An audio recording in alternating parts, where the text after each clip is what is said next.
The Faroe Islands, a small group of islands in the North Atlantic, about halfway between Norway and Iceland. For most of history, they belonged to Norway, which made sense due to their geographical proximity. But nowadays, they belong to the distant Denmark, and Denmark doesn't want to give up the islands. They are of immense strategic importance for Denmark and represent an important outpost in the fight for the Arctic. So today we will take a look at the exciting history of this remote group of islands. How did they come into Denmark's possession and why will they play an extremely important role in the future? The Faroe Islands consist of 18 large islands, 17 of which are inhabited, and a total of 779 other archipelagos. They were formed by volcanic activity and the glaciers of the Ice Age. The first known settlers on the islands were Irish monks who set out for the islands and settled there in the 8th century AD. And in the 9th century they were followed by the so-called Northmen. And they also gave the islands the name, which means Sheep Islands in Old Norse. Many of the early settlers came from Norway in search of a new home.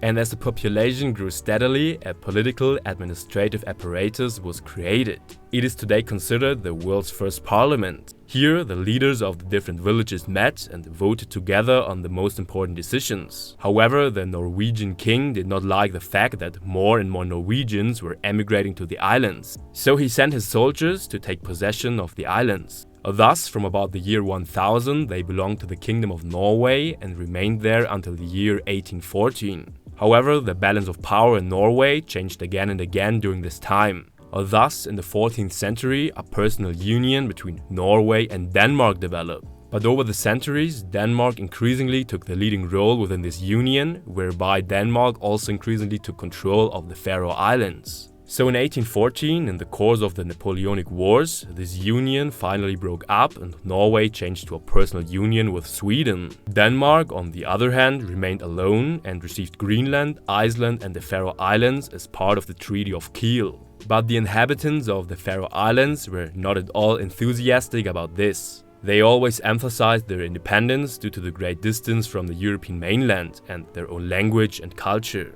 They actually strove for independence in order to be able to regulate things themselves again. But Denmark was determined to hold on to the territory. The Faroese parliament, which had existed until then, was abolished, a Danish judiciary was established and Danish was introduced as the official language. Politically, this led to repeated independence movements on the islands over the next decades. But economically, they benefited greatly from belonging to Denmark. Denmark promoted an export-oriented commercial fishing industry. This created a modern economy on the islands, further increased prosperity and also boosted population growth. And to this day, this also represents the most important economic sector of the Faroe Islands. It accounts for 95% of export revenues. During World War II, Denmark was conquered by the Germans. So the British took possession of the islands to protect them from a German invasion. Even though they were later returned to Denmark, the will for independence from Denmark grew strong again as a result. The islands also narrowly voted for independence in a referendum, but this was not recognized by Copenhagen. Nevertheless, the Danish government had to make concessions to the islands, which is why they received significantly more autonomy from 1948.